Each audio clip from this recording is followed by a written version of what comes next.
같이 교독하도록 하겠습니다. 마지막 절은 함께 읽겠습니다. 그러므로 사랑을 받는 자녀같이 너희는 하나님을 본받는 자가 되고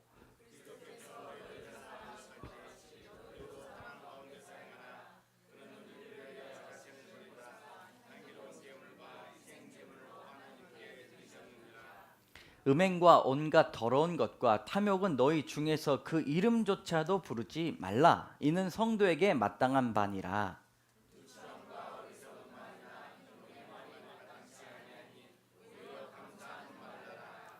너희도 정녕 이것을 알거니와 음행하는 자나 더러운 자나 탐하는 자 곧 우상 숭배자는 다 그리스도와 하나님의 나라에서 기업을 얻지 못하리니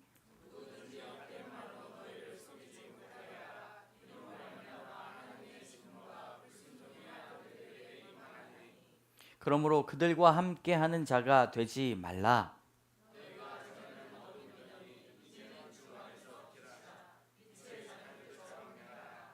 빛의 열매는 모든 착함과 의로움과 진실함에 있느니라. 주를 기쁘시게 할 것이 무엇인가 시험하여 보라. 아멘. 따라합니다. 하나님을 본받는 삶. 하나님을 본받는 삶이란 하나님의 말씀을 기준으로 삼고 사는 삶을 말합니다. 사람들이 제각기 자기의 기준을 가지고 살아가는데 하나님을 닮아가는 삶, 본받는 삶은 하나님의 말씀을 중심으로 모시고 사는 삶입니다. 우리가 오늘 읽은 에베소서의 주된 배경을 좀 알기를 원합니다. 로마 도시들이 많았는데 이 에베소는 주요 도시 5군데 중에 하나였습니다. 우리 지도를 보면 정면 이 지중해가 저 파란색이 지중해 바다예요. 그런데 로마는 저거를 감싸고 있는 형태로 이제 끝까지 땅을 정복했습니다. 그래서 저 끝에 보면 로마서가 있죠. 그리고 에베소가 있고 그 끝에 가운데 보면 안디옥이 있습니다. 그리고 알렉산드리아, 에베소 바로 옆에는 고린도가 있습니다. 이렇게 5개가 로마의 주요 도시인데 에베소가 어디에 있어요? 정 가운데에 있습니다. 그러니까 항구도 겸하여 할 수 있고 육지로도 갈 수 있는 아주 지정학적으로 중요한 위치에 서 있었습니다. 많은 사람들이 에베소를 방문하였습니다. 왜 방문하였는가? 우상 숭배가 심한 곳이었습니다. 그런데 아이러니하게도 에베소는 교회가 가장 부흥했던 곳입니다. 우상 숭배가 심했다는 것은 에베소에 아데미 신전이 있었습니다. 신전이 아주 크게 있었습니다. 에베소 시내를 벗어나서 한참을 걷다 보면 웅장함을 뽐내는 대규모의 신전이 있었습니다. 그것이 바로 아데미 신전인데 길이가 무려 137m나 됩니다. 굉장히 크죠. 그리고 폭이 너비가 69m입니다. 네, 솔로몬 성전의 40배나 넘는 그런 크기라고 이야기를 합니다. 높이는 18m입니다. 그래서 기둥이 아주 큰 기둥이 127개나 돼서 우리가 잘 알고 있는 아테네의 파르테논 신전보다 기둥의 높이가 2배, 크기는 4배. 이 고대의 7대 불가사리 중에 하나입니다. 이 말로 하니까 잘 모르시겠죠? 그래서 그림을 준비했습니다. 여러분 이게 조감도예요. 굉장히 큰데 지금 에베소 유적지에 가면 이렇게 잔해가 남아 있습니다. 네, 그 가운데 보면 사람이 아주 작죠. 에베소 성지 답사 중에 이 아데미 신전의 유적이 이렇게 일부분이 남아 있습니다. 아데미 여신을 섬기는 이 본산이 바로 에베소였고 가장 중요한 종교 장소였습니다. 이 교통도 아주 좋고 그리고 아주 사람들이 많이 모여서 그 당시에 20만 명이라고 하는 도시를 우리는 볼 수가 있었습니다. 수많은 관광객들이 모였고 에베소에 사는 사람들은 이곳을 방문한 사람들 이 아데미 모형을 떠가지고 팔면서 그 밥벌이를 하고 살았습니다. 성경 사도행전에 나오는 이 은장색 데메드리오가 바로 이 사람입니다. 이 가운데 만드는 게 뭐예요? 아데미입니다. 아데미 이게 작은 모양으로 만들어 가지고 집안에 가져갈 수 있도록. 그래서 이 가격이 어느 정도 되면요 3달 월급이라고 이야기를 해요. 당시에 돈을 벌기가 더 힘들었겠죠. 저렇게 비싼 거를 갖다 팔면서 먹고 살았던 도시가 바로 에베소였습니다. 이런 우상 숭배가 만연한 곳에서 여러분 복음의 꽃이 피었습니다. 3차 여행 중에 사도 바울은 3년 동안이나 그곳에 머물면서 눈물로 복음을 전했고 에베소 교회가 세워졌습니다. 사도 바울은 오늘 에베소서를 통하여서 하나님을 본받는 삶을 살 것을 강조합니다. 여러분 우리가 하나님의 말씀을 따라서 살아가는 것이 교회를 위해, 가정을 위해, 신앙을 위해 가장 좋은 것임을 깨달아야 할 것입니다. 에베소에서 모두가 하는 우상을 따르지 말고 선한 것을 본받으라고 이야기하는 것입니다. 요한 3서 1장 1절을 다 같이 한 목소리로 읽겠습니다. 시작. 사랑하는 자여 악한 것을 본받지 말고 선한 것을 본받으라. 선을 행하는 자는 하나님께 속하고 악을 행하는 자는 하나님을 배웁지 못하였느니라. 아멘. 악한 것을 본받지 말고 하나님을 본받는 자 되시기를 주님의 이름으로 축복합니다. 첫 번째 따라합니다. 희생의 사랑을 해야 합니다. 우리 1절 2절 다 같이 읽겠습니다. 시작. 그러므로 사랑을 받는 자녀같이 너희는 하나님을 본받는 자가 되고 그리스도께서 너희를 사랑하신 것 같이 너희도 사랑 가운데서 행하라. 그는 우리를 위하여 자신을 버리사 향기로운 제물과 희생 제물로 하나님께 드리셨느니라. 아멘. 여러분 노란 줄 뭐라고 써 있어요? 시작. 너희는 하나님을 본받는 자가 되고 그는 우리를 위하여 자신을 버리사. 아멘. 희생의 사랑을 우리에게 보여주셨습니다. 여러분 하나님의 사랑은 뜬구름 잡는 사랑이 아니라 십자가의 사랑입니다. 바로 희생의 사랑입니다. 지난 6월 6일이 어떤 날이었습니까? 네, 쉬는 날이에요 라고 대답하면 안 됩니다. 현충일입니다. 현충일은 나라를 위해 목숨을 바친 장병과 순국 선열들을 충성을 기념하는 날입니다. 순국 선열들을 찾아봤어요. 했더니 군인이 아님에도 불구하고 나라를 위해 자신의 목숨을 바쳐 충성을 다한 분들을 순국 선열이라고 합니다. 나라를 위해 희생한 분들에게 우리는 감사해야 합니다. 그분들의 희생이 있기 때문에 우리 대한민국이 지금까지 있는 것이죠. 희생은 생명을 낳는 것입니다. 인터넷에 보면 국외 독립운동 사적지라는 사이트가 있습니다.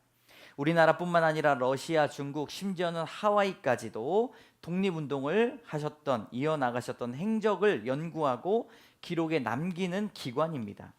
중국이나 일본 내뿐만 아니라 러시아, 하와이까지 가서 자신의 인생을 바쳐서 조국의 독립운동을 했던 분들이 아직까지도 꽤나 많은 분들에 의해서 그 역사가 편찬이 되고 있습니다. 실례로 하와이에 1914년에 넘어가서 독립군을 양성하기 위해 농사를 졌는데 박종수 안현규라는 분이 파인애플 농장을 경영하면서 독립군 양성 계획을 듣고 300명에서 400명 군인들을 수용할 수 있는 부지를 자신들이 제공하였습니다. 그래서 대조선 국민군단 사관학교가 설립이 될 수 있었다는 것이죠. 그런데 놀라운 것은 이분들이 가는 곳곳마다 교회가 생겨나게 됐다는 것입니다. 여러분 그리스도인은 희생하는 삶을 사는 사람들을 말합니다.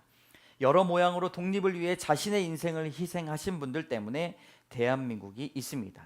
성경에서 말하는 사랑은 그저 무형의 사랑을 말하는 것이 아니라 십자가의 사랑, 희생의 사랑을 말하는 것입니다.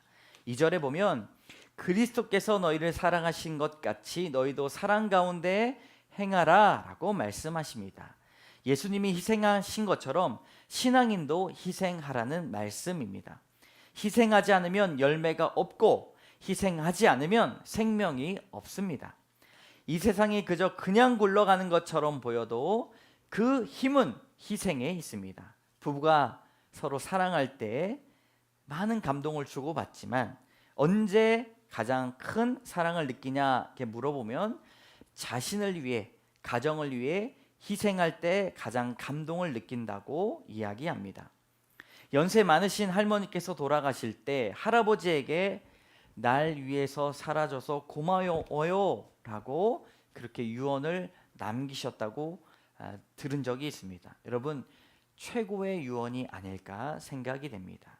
부부가 서로 상대방을 위해서 희생하는 삶이 하나님께서 가장 최고의 사랑으로 보여주신 십자가의 사랑을 닮았다라고 볼 수가 있습니다.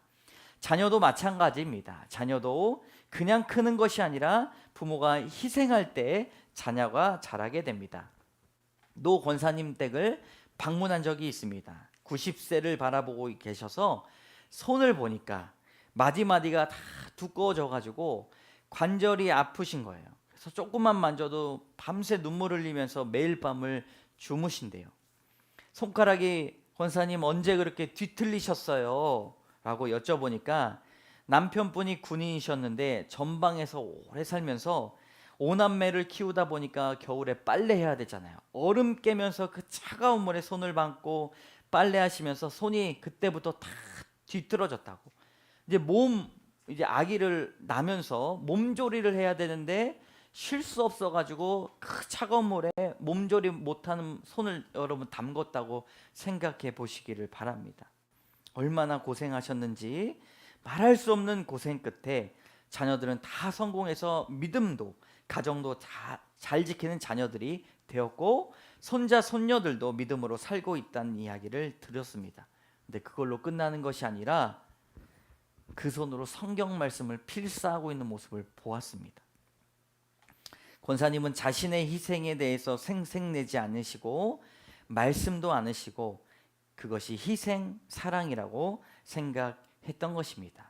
끝까지 묵묵하게 자녀를 위해 기도하시는 그 희생을 통해서 자녀가 바르게 자랄 수 있는 것이죠. 여러분, 교회도 누군가의 희생과 기도가 없으면 자라날 수 없고 성장할 수가 없습니다. 그래서 교회는요, 헌신된 사람이 필요하다는 것입니다. 희생에는 큰 힘이 있습니다. 사람을 변화시키는 힘이 있고 사람을 감동시키는 힘이 있습니다.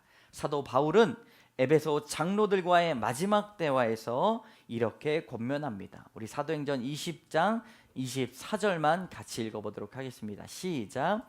내가 달려갈 길과 주 예수께 받은 사명 곧 하나님의 은혜의 복음을 증언하는 일을 마치려 하면은 나의 생명조차 조금도 귀한 것으로 여기지 아니하노라.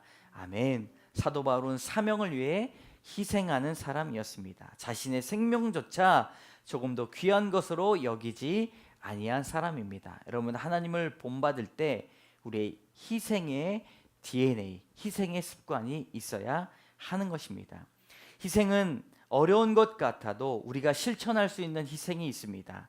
내 목숨을 다 내어놓는 일만 희생이라고 생각하면 안 될 것입니다. 시간을 내어놓고 재물을 내어놓고 중보기도를 해주고 관심을 갖고 연락해주고 인사해주고 그 사람의 목소리를 경청해 주는 것도 희생입니다. 그래서 기독교는 고귀한 가치로 자기 희생을 하는 사람들입니다. 자기를 내려놓는 일, 자존심을 내려놓는 일, 자신의 이름을 내려놓는 일, 자녀들에게 생색내지 않는 것도 희생입니다. 여러분, 자신들에게 이런 적용 질문이 있으면 좋겠습니다. 내가 하는 일에 대해 인정받고 내 공로를 생색을 내야만 만족함이 있지는 않습니까? 내가 할 수 있는 희생을 통해 생명을 주는 일은 무엇이 있습니까? 우리 다 같이 적용해 보면 좋겠습니다. 두 번째 따라합니다. 정결한 말을 해야 합니다. 하나님의 본받는 삶은 정결한 말을 하는 법을 배우는 삶입니다. 우리 3절부터 7절까지 우리 좀 길지만 같이 읽어보도록 하겠습니다. 시작. 음행과 온갖 더러운 것과 탐욕은 너희 중에서 그 이름조차도 부르지 말라. 이는 성도에게 마땅한 바니라. 누추함과 어리석은 말이나 희롱의 말이 마땅치 아니하니 오히려 감사하는 말을 하라. 너희도 정녕 이것을 알거니와 음행하는 자나 더러운 자나 탐하는 자 곧 우상 숭배하는 자는 다 그리스도와 하나님의 나라에서 기업을 얻지 못하리니 누구든지 헛된 말로 너희를 속이지 못하게 하라. 이로 말미암아 하나님의 진노가 불순종의 아들들에게 임하나니 그러므로 그들과 함께하는 자가 되지 말라. 아멘. 우리의 입술로 어떤 말을 하느냐가 교회됨에 대해서 설명하고 있습니다. 여러분, 말로 흥한 자, 말로 망하게 되어 있습니다. 본문에 보면 말에 관한 것이 반복적으로 나타나게 됩니다. 우리 3절과 7절의 말씀을 노란 줄만 같이 한번 읽어볼까요? 시작. 음행과 온갖 더러운 것과 탐욕, 그 이름조차도 부르지 말라. 누추함과 어리석은 말이나 희롱의 말, 음행하는 자나 더러운 자나 탐하는 자, 곧 우상 숭배자, 헛된 말, 이렇게 반복해서 말에 관련된 것들이 음행과 더러운 것들로 연결이 되어 있다고 계속해서 설명을 합니다. 예수님이 말씀하실 때 적절하게, 합당하게, 정결하게, 지혜롭게, 거짓 없이 말씀을 하셨습니다. 여러분, 우리는 어리석은 말을 하지 말아야 됩니다. 오늘 본문에 보면 희롱의 말, 그것을 헬라어로 보면요, 유트라펠리아라고 합니다. 희롱의 말이 어떤 말인가? 저질의 말입니다. 저질 농담을 말합니다. 가벼운 말, 가치 없는 말, 해도 그만 안 해도 그만인 말을 말하는 것이죠. 여러분, 가치 없는 말을 하지도 말고 받지도 말라고 말하고 있습니다. 이 세상에 가장 무거워야 할 것이 말입니다. 이 입술, 이것이 가장 무거워야 됩니다. 그런데 사람들은 자신의 이야기를 하려고 입이 무거운 사람에게 말을 합니다. 그런데 그렇게 하지 말고 우리는 입이 무거운 사람을 닮아야 하는 것이죠. 에베소에 있는 사람들에게 이런 권면을 한 사도 바울의 그런 권면의 목적을 유추해 보면 에베소 시민들의 영적인 상태를 유추해 볼 수가 있습니다. 에베소 사람들의 영적인 상태는 우상 숭배, 신화에 끊임없는 관심을 했고요, 끊임없는 족보와 인본주의적 사고를 했습니다. 그리고 불법을 행하고 거짓말을 하는 삶이 보통의 삶이었어요. 음행과 동성애, 인신매매가 판을 쳤고 가족살인과 가정 불화가 있습니다. 여러분, 에베소가 왜 중요하냐면 성경에서 사도행전에도 많이 나오고요, 에베소서에도 많이 나오고 디모데 전후서도 에베소서 교회에 관련된 말씀입니다. 그러므로 우리가 에베소 교회를 잘 이해하고 있는 것이 매우 중요합니다. 사회적으로 심한 중병이 걸려있는 이 에베소를 여러 차례 방문하고 교육하고 성경으로 가르치고 교회를 세우기 위해 하나님께서는 사도 바울을 보내셨습니다. 왜냐하면 에베소가 병들어 있기 때문입니다. 생각이 병들고 관심사가 악하고 가정이 무너지고, 그래서 에베소서 4장부터 6장까지를 보면 남편과 아내의 삶을 그리스도와 교회의 관계에서 설명을 합니다. 그리고 자녀들을 어떻게 다룰 것인가를, 가정이 무너져 있기 때문에 그렇게 권면하였습니다. 에베소를 치유하기 위해 말부터 고치는 작업을 했습니다. 거짓말, 사사로운 말, 가벼운 말, 가치 없는 말을 줄여야 한다고 했던 것이죠. 여러분, 사단은 큰 특징이 있습니다. 바로 거짓의 영을 가지고 있습니다. 부부끼리도 거짓말을 밥 먹듯 하는 분들이 있습니다. 그리고 그 거짓말이 화근이 되어 신뢰를 잃어버리는 경우가 많이 있습니다. 자녀들에게 아무렇지도 않게 거짓말을 시킵니다. 야, 사실은 이런데 이렇다고 얘기를 해 라고 거짓말을 시킵니다. 그러면 잘한다고 칭찬합니다. 거짓말을 지키기 위해 또 다른 거짓말을 시킵니다. 모든 죄는 거짓말부터 나옵니다. 여러분, 하나님을 본받을 때 우리의 마음에 정결한 말을 행하시는 여러분 되시기를 주님의 이름으로 축복합니다. 3절에 보면 음탕한 말, 더러운 말, 추잡한 농담을 하지 말라고 말합니다. 사도 바울은 부적절한 언어를 사용하는 것이 우상 숭배라고 말을 합니다. 그 이유는 악한 말을 할 때 예수님께서 우리의 자리에 거하실 수 없기 때문입니다. 우리 따라합시다. 악한 말을 하면 예수님이 계실 곳이 없습니다. 더러운 말을 할 때 성령이 일하실 수 없습니다. 여러분, 악한 말보다, 더러운 말보다 정결한 말을 하시는 여러분 되시기를 주님의 이름으로 축복합니다. 제가 사는 아파트에 엘리베이터가 한번 고장이 났습니다. 수리를 2주간 보고 고장이 나니까 출퇴근 시간에 꼭 고장이 나서 사람들의 화를 돋굽니다. 표정 보면 벌써 짜증이 이빠이 났습니다. 근데 어떤 분이 오시더니 퇴근하는데 또 한쪽이 고장이 난 거예요. 저한테 하시는 건지 아니면은 혼잣말을 하시는 건지 이것도 고장이 났어 이러면서 목소리를 높이시면서 육두문자를 아주 거침없이 하셨습니다. 평소에 아주 자연스럽게 하시는 것 같았습니다. 제 눈앞에 여러 새들도 날아다니고 손가락들도 날아다니고 아주 귀가 화려했던 기억이 있습니다. 관리사무에 전화를 거셨는데 다행히도 관리사무소에는 그렇게 심한 욕은 안 하셨습니다. 사람의 인격을 보려면 그분이 하는 말을 우리는 들어보아야 할 것입니다. 오늘 성경 말씀에 탐욕의 말, 더러운 말을 그 이름조차도 부르지 말라고 전하고 있는 것입니다. 여러분, 목소리에 고적, 사용하지 말아야 할 부적절한 단어뿐만 아니라 그 말에 드러나는 욕심, 탐욕, 욕망을 제거해야 된다고 말하는 것이죠. 만나면 하루 종일 돈 얘기하는 사람만 보기도 합니다. 어떤 사람은 하루 종일 부동산 얘기만 합니다. 어떤 사람은 매일 이성 얘기만 합니다. 반면에 어떤 분은 남을 판단하는 말만 하는 사람도 있습니다. 여러분, 가장 무서운 말은 탐욕과 남을 판단하는 말임을 꼭 기억하시기를 바랍니다. 예수님은 비판하지 말라고 경고하십니다. 마태복음 7장 2절의 말씀 같이 읽겠습니다. 시작. 너희가 비판하는 그 비판으로 너희가 비판을 받을 것이요 너희가 헤아리는 그 헤아림으로 너희가 헤아림을 받을 것이니라. 아멘. 다른 사람을 자신의 기준으로 판단하지 말아야 합니다. 다른 사람을 말 가위로 자르면 자신도 잘리게 된다는 것을 알아야 합니다. 왜냐하면 그 판단으로 하나님께서 그 심판을 하시기 때문입니다. 그러므로 신앙인은 말에 품격이 있어야 합니다.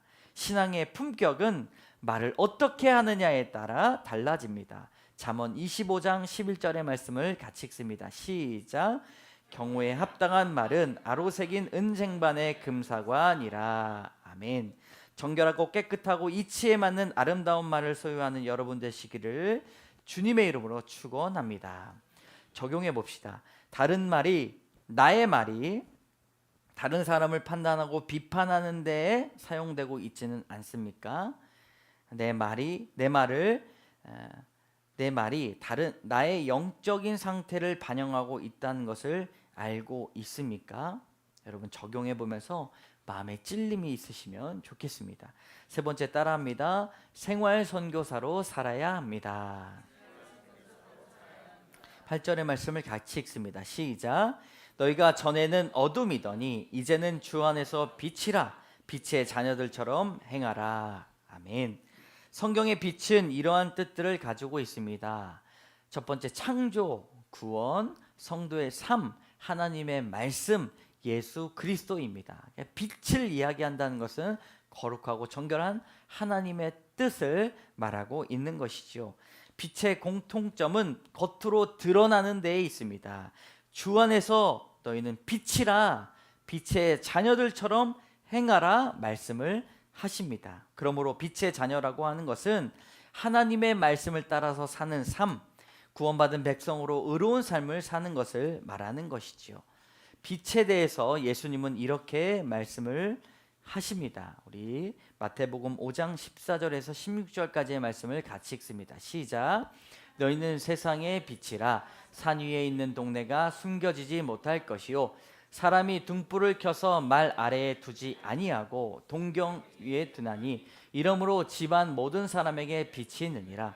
이같이 너희 빛이 사람 앞에 비치게 하여 그들로 너희 착한 행실을 보고 하늘에 계신 너희 아버지께 영광을 돌리게 하라. 아멘. 여러분, 빛이 있으면요 비치게 됩니다. 드러나게 되는 것이죠. 착한 행실이 드러날 때 그 사람은 그것을 보고 하나님 앞에 영광을 돌리게 되는 것입니다. 1년 전에 저희 교회 방문하셨던 이승재 목사님 기억하시는지 모르겠습니다. 교계의 다양한 교단에서 사역하시는 목사님들과 함께 만든 선교회가 있습니다. 그 선교회 수장으로 저희 교단 목회자이신 수원에 목회하시는 장동학 목사님이 계십니다. 저랑 이름이 비슷하죠. 장동학 목사님. 네. 하늘꿈 연동교회예요. 근데 거기서 그 선교회에서 운동하는 운동이 있습니다. 그것이 바로 생활 선교사 운동입니다.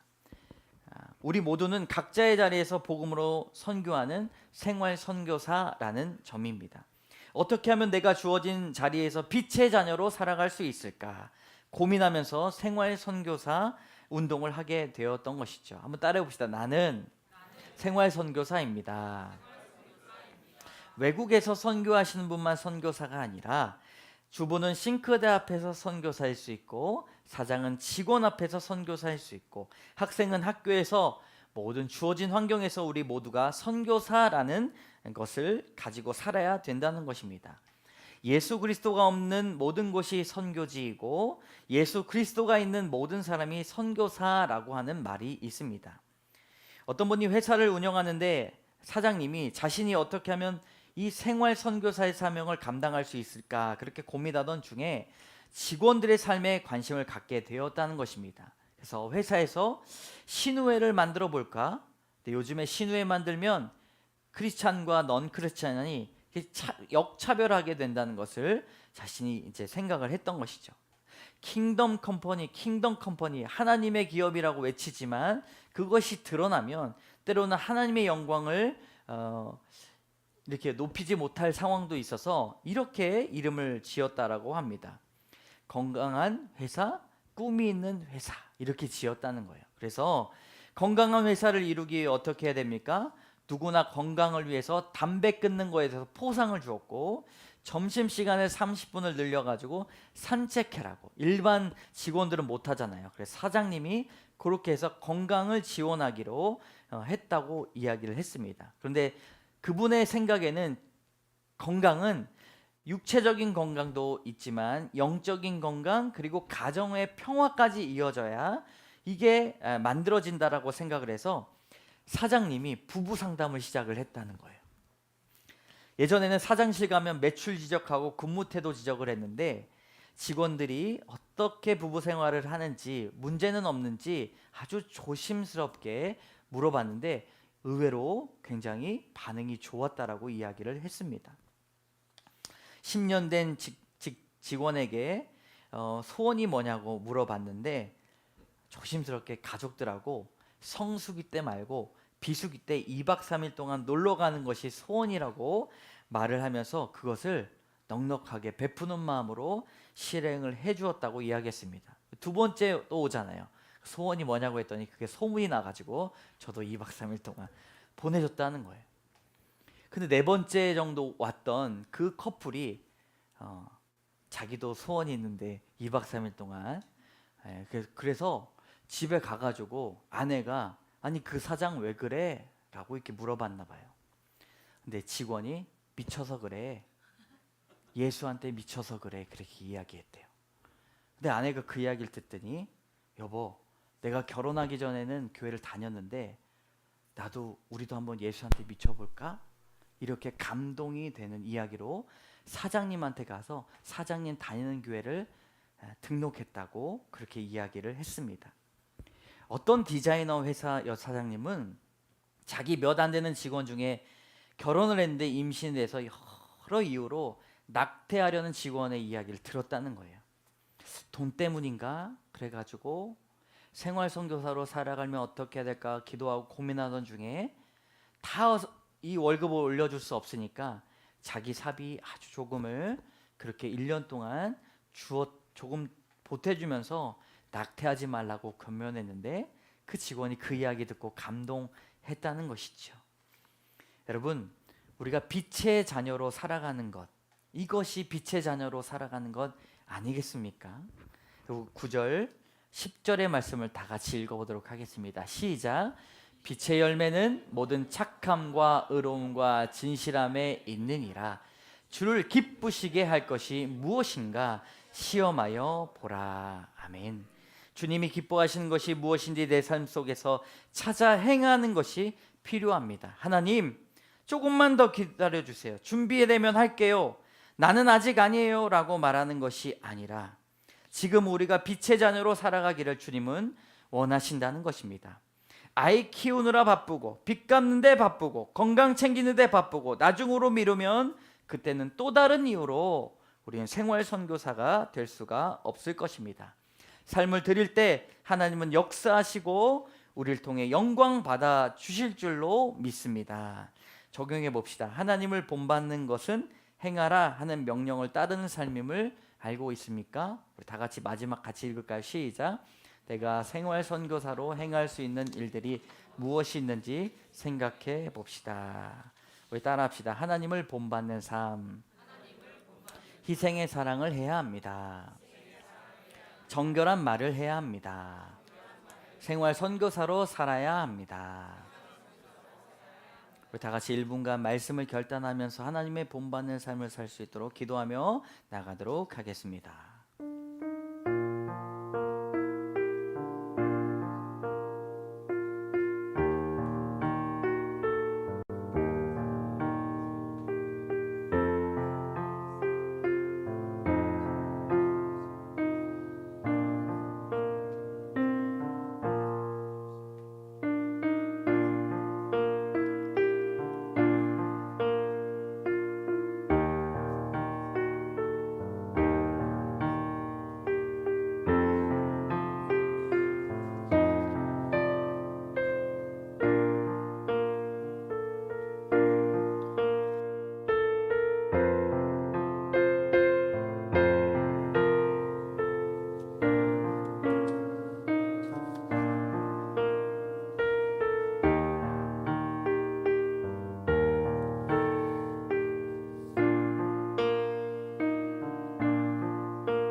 사랑의 하나님, 우상 숭배가 만연한 에베소에서 작은 씨앗을 뿌려 복음으로 교회를 세워나가는 사도 바울의 권면이 하나님 우리 삶에 온전히 이루어질 수 있도록 인도하여 주시옵소서.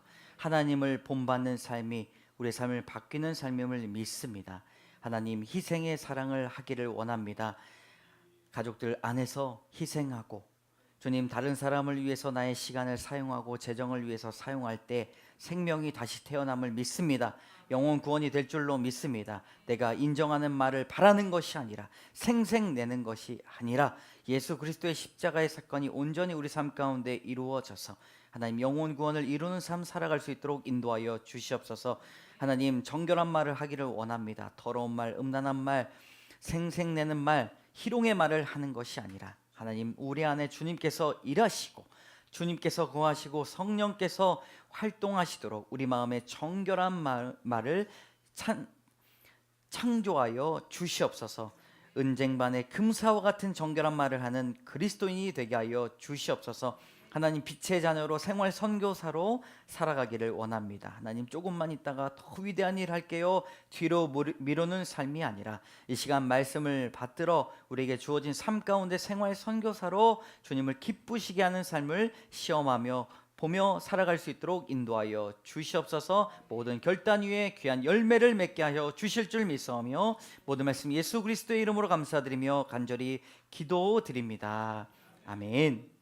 우리 다 같이 일어나셔서 결단의 찬양 드리도록 하겠습니다. 이제 박수 치면서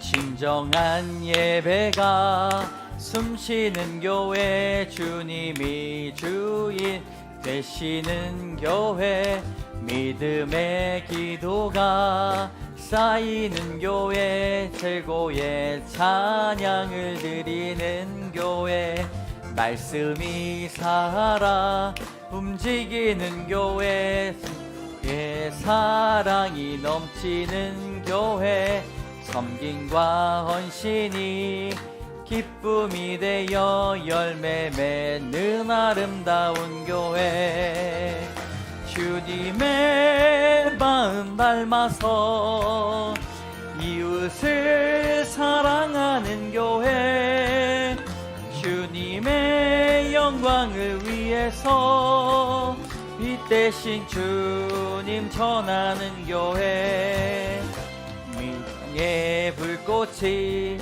활짝 피어나 날마다 사랑에 빠지는 교회, 주께서 사랑하는 광성교회가 이런 교회 되게 하소서.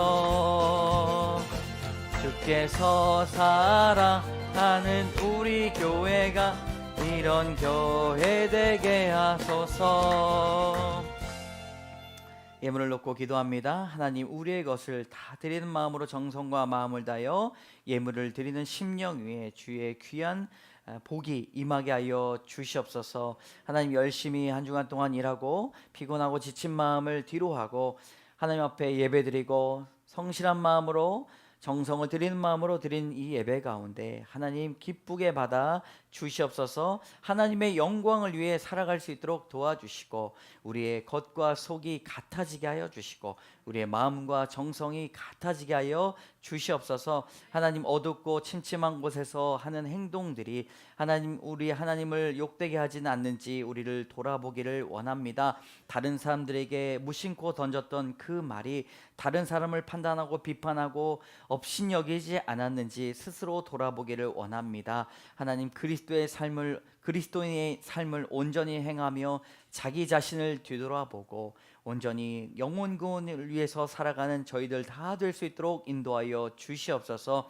하나님, 귀한 예물을 주님 앞에 드립니다. 11조로 드립니다. 감사헌금으로 드립니다. 구제헌금, 목적헌금, 주정헌금으로 드립니다. 하나님, 모든 예물 위에 각기 귀한 은혜를 받아 주시고 우리에게 각자의 삶 가운데 여러 모양으로 우리에게 은혜를 옷 입혀 주시옵소서. 우리가 바라고 구한 것들을 구할 때에 하나님 이루어 주시기도 하시지만 때로는 우리가 게을러서, 때로는 알지 못하여서, 무지하여서 구하지 못하는 복들까지도 성령의 은혜로 채워주시고 우리의 삶을 인도하여 주시옵소서. 자녀들의 삶을 온전히 주님 앞에 맡깁니다. 하나님, 하나님을 본받는 삶 되게 하여 주셔서 온전히 하나님의 계명을 따르고 율례를 따르고 말씀을 따르고 구별하고 이 시대의 악한 것을 따라 본받는 삶이 아니라 하나님 예수 그리스도의 십자가의 사랑 앞에 무릎 꿇고 기도하는 영들이 다 되게 하여 주시옵소서. 하나님, 우리가 기도하는 또 직장의 상황들이 있습니다. 경기가 안 좋고 세계 동향이 좋지 않습니다. 하나님, 그러나 이 시대에 하나님 우리가 기도하고 생활 선교사로 부르셨다는 사실을 온전히 기억하며 살아갈 수 있도록 인도하여 주시고 감사하는 말을 하며 살아갈 수 있도록 인도하여 주시옵소서. 하나님, 몸이 아프고 마음이 아프고 지친 영혼들이 있습니다. 주님 친히 찾아가 주셔서 말씀하여 주시고 안아주시고 위로하여 주시고 안수하여 주셔서 치료받게 하여 주시고 회복하게 하여 주시고 새 힘을 부어 넣어 주셔서 독수리 날개쳐 올라감 같이 다시 한번 살아갈 수 있는 새로운 용기를 더하여 주시옵소서. 두려운 마음들이 있다면 두려워하지 말라, 내가 너와 함께함이라 말씀하신 그 말씀 믿고 다시 한번 한 주간 동안 주님을 믿고 한 걸음 한 걸음 내디딜 수 있도록 주여 도와주시고 우리를 성령의 인도하시는 끈으로 하나 되게 하여 주시옵소서. 모든 것들 주님 앞에 맡겨오며 모든 말씀 예수 그리스도의 이름으로 감사드리며 간절히 기도드립니다. 아멘. 지금은 우리 주 예수 그리스도의 은혜와 자비하신 하나님의 사랑과 역사하시는 성령의 교통하심이 신앙을 지키기 어려운 이 시대에 무엇보다 하나님을 본받아 희생하며 섬기고 말에 정결의 옷을 입히며 그리스도의 복음을 삶으로 살아내길 원하는 사랑하는 주의 권속들 아들과 딸 머리머리 위에 직장과 가정과 자녀들의 귀하고 복된 발걸음 위에 오늘 귀하게 방문하여 하나님의 위로를 얻고자 나온 귀한 영혼들 위에 이제로부터 함께 하시기를 간절히 축원하옵나이다. 아멘.